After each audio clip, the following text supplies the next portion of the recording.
Hello दोस्तों, आज हम लोग जो है कि success point Saidpur YouTube channel में आप सभी लोगों का स्वागत करते हैं तथा आज हम जो है कि इस टॉपिक में परिवार के बारे में बतलाएंगे। परिवार से आप लोग जो है कि सभी लोग रिलेटेड हैं और सभी लोग जानते हैं कि परिवार क्या होती है।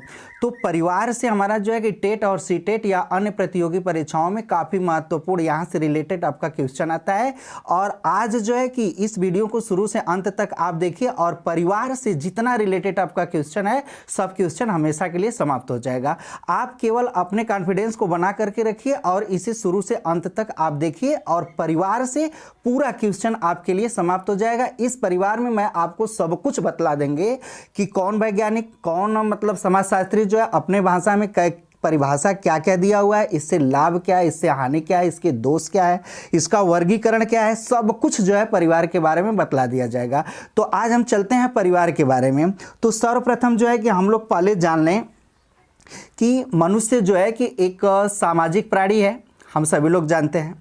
तो परिवार के अनुसार जो है कि परिवार की उत्पत्ति अंग्रेजी शब्द में जो है कि फैमिली शब्द से हुआ है और फैमिली शब्द को लैटिन भाषा में जो है कि फैमिलस शब्द दिया गया है और इस फैमिलस का तात्पर्य होता है नौकरी।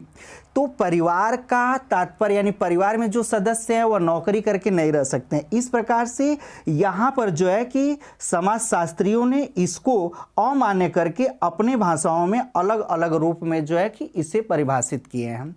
तो सर्वप्रथम हम लोग पहले जाने कि परिवार जो होता है कि यह समाज की एक छोटी सी इकाई है जिसमें माता पिता और उनके अविवाहित एवं विवाहित बच्चे पाए जाते हैं और उनका पूरा उत्तरदायित्व स्नेह और वह एक भावना के साथ जो है एक दूसरे से जुड़े होते हैं, बंधे होते हैं।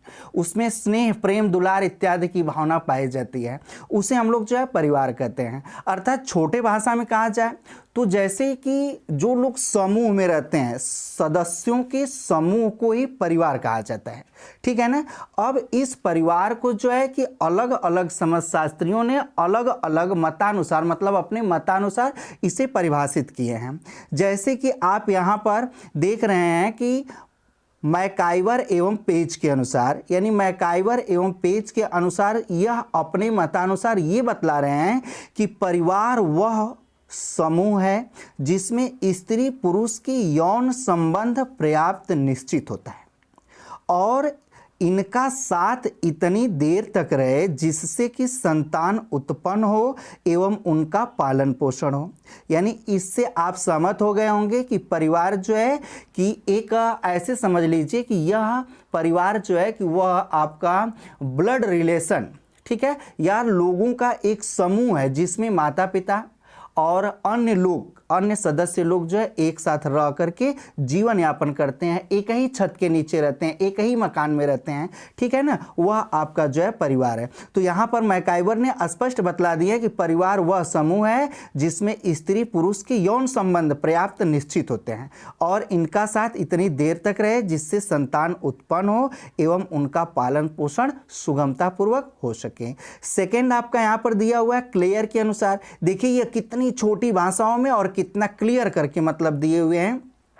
इसको आप ध्यान से देखिए कि परिवार से तात्पर्य माता पिता और बच्चे के संबंधों की व्यवस्था से होता है, ठीक है ना। यानी माता पिता जो है वह बच्चों के देख रेख, पालन पोषण इत्यादि को मतलब सुव्यवस्थित तरीके से जो करते हैं वही हमारा परिवार कहलाता है। लेकिन आपका डाकरमैन के अनुसार देखिए ये अपने शब्दों में बतलाए हुए हैं कि परिवार वह समूह है जिसमें पुरुष गृहपति होता है और उनकी स्त्री या स्त्रियों और उनके बच्चों को मिलाकर बनता है और इनमें कभी कभी एक या अधिक अविवाहित पुरुष भी होते हैं।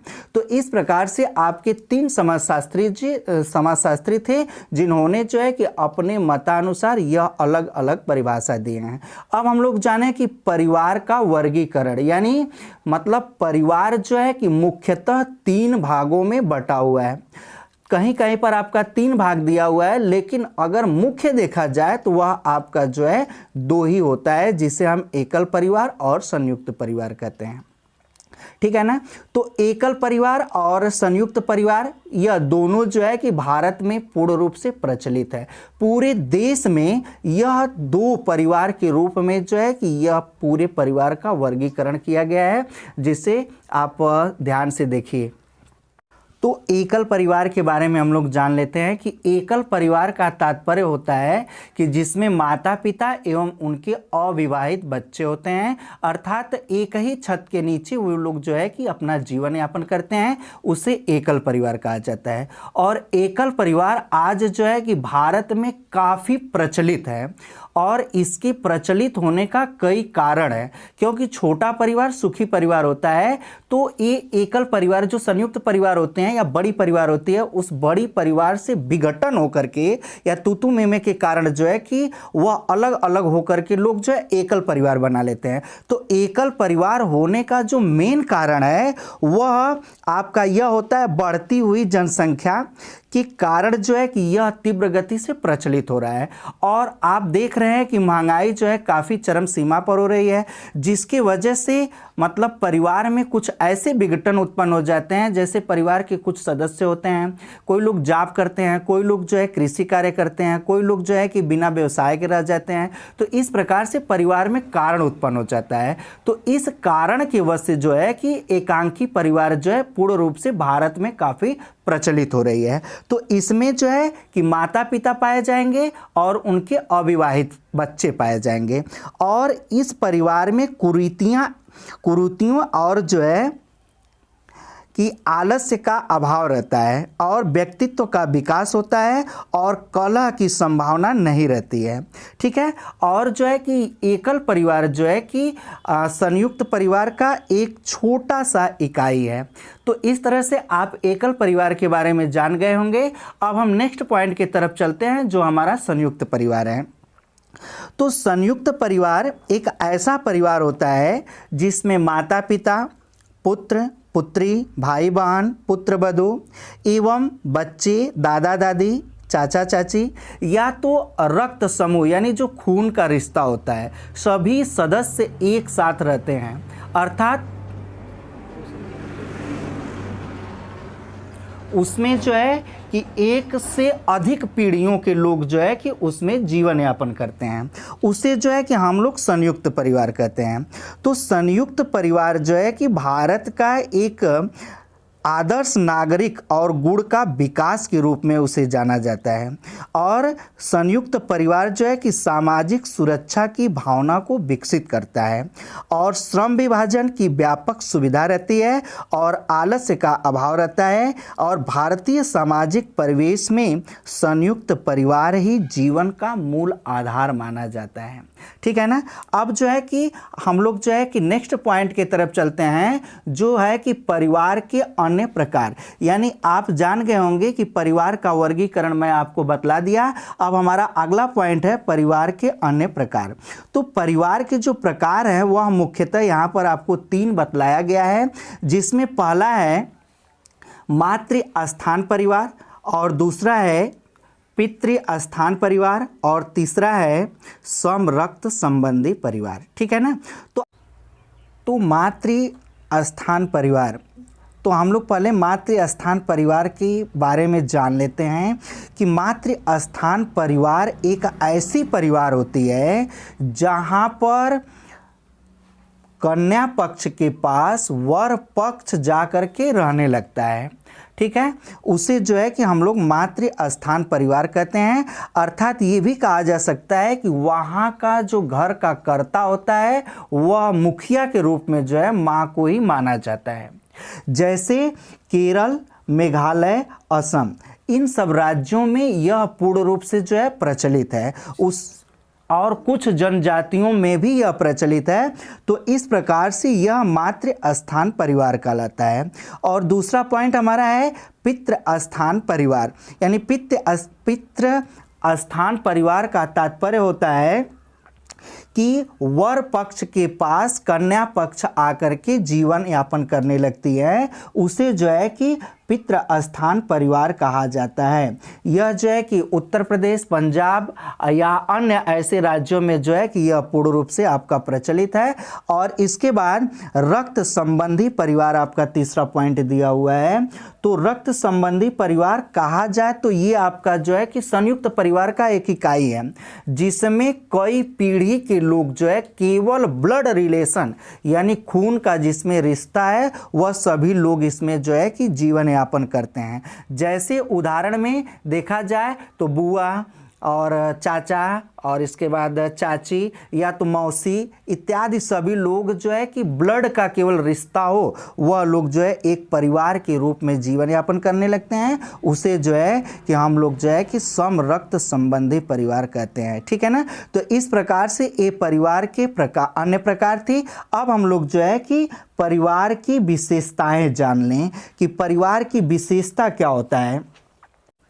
परिवार की विशेषताएं में आप देख रहे हैं कि आपका यहाँ पर जो है कि 4 या 5 पॉइंट दिया हुआ है।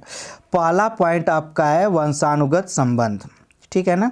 तो परिवार की जो मूल विशेषताएं होती हैं उन विशेषताओं के अनुसार ये 5 आपका पॉइंट दिया हुआ है जो आगामी परीक्षाओं में यहाँ से आपका क्वेश्चन पूछता है।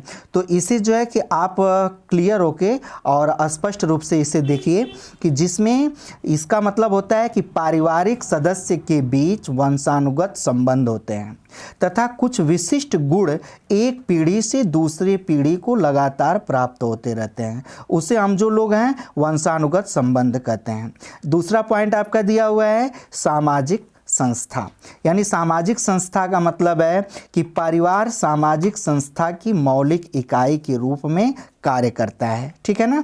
और तीसरा पॉइंट है आर्थिक व्यवस्था। यानी पारिवारिक सदस्य अपने सभी सदस्यों की आर्थिक स्थिति को बेहतर करने के लिए वित्त की व्यवस्था करते हैं, अर्थात वह कोई रोजगार इत्यादि को जो है कि स्थिति को उत्पन्न करते हैं या तो उसको जो है प्रारंभ करते हैं जिससे कि आर्थिक स्थिति स्वयं बने रहे। अगला पॉइंट आपका है वैवाहिक अनिवार्यता। यानी परिवार की स्थिति को बनाए रखने के लिए एक पीढ़ी से दूसरी पीढ़ी में परिवार को लगातार चलने के लिए जो है कि परिवार में संतानोत्पत्ति और विवाह को अनिवार्य माना जाता है। इसलिए वैवाहिक संबंध परिवार के वंश की वृद्धि के लिए उत्तरदायी होता है। ठीक है ना। अगला पॉइंट आपका है सामाजिक सुरक्षा की मूलभूत इकाई। तो पारिवारिक अंग के रूप में सभी सदस्य सुरक्षित महसूस करते हैं जो उनके विकास के लिए महत्वपूर्ण होता है। तो इस प्रकार से ये हमारा जो है परिवार की विशेषताएं थी। अब हम लोग जो है कि परिवार के महत्व के बारे में थोड़ा सा जान लेते हैं कि परिवार का महत्व क्या होता है। तो सभी लोग जो है कि जानते हैं कि सभी व्यक्ति एक सामाजिक प्राणी है और परिवार में रह करके वह अपने जीवन को जब यापन करते हैं तो परिवार से ही सब कुछ उन्हें सीखने को मिलता है। वही हमारा परिवार का महत्व कहलाता है। तो इसमें कुछ महत्वपूर्ण पॉइंट है जिस पर आप ध्यान दीजिए कि परिवार एक स्थान है जहां सर्वप्रथम बालक का सामाजिकरण होता है। परिवार के बड़े लोगों जैसे जैसे परिवार के लोग जैसे आचरण करते हैं वैसे ही वहाँ का बालक भी वैसे मतलब आचरण या व्यवहार करना सीख जाता है। तो ये आपका पहला महत्व था। दूसरा है कि बालक के परिवार की सामाजिक स्थिति भी बालक के सामाजिक विकास को प्रभावित करता है। अगला पॉइंट आपका है कि बालक के स्वाभाविक विकास में वातावरण के तत्व सहायक होते हैं। बालक को सही वातावरण उपलब्ध करवाने की जिम्मेदारी जो है उसके माता पिता का ही होता है। जैसे कि आप सभी लोग जानते हैं कि बालक जन्म लेने के तत्पश्चात आप सभी लोग इसको जानते होंगे कि सर्वप्रथम उनके माता पिता ही उनके गुरु होते हैं और परिवार उनकी प्रथम पाठशाला कहलाती है। ठीक है ना।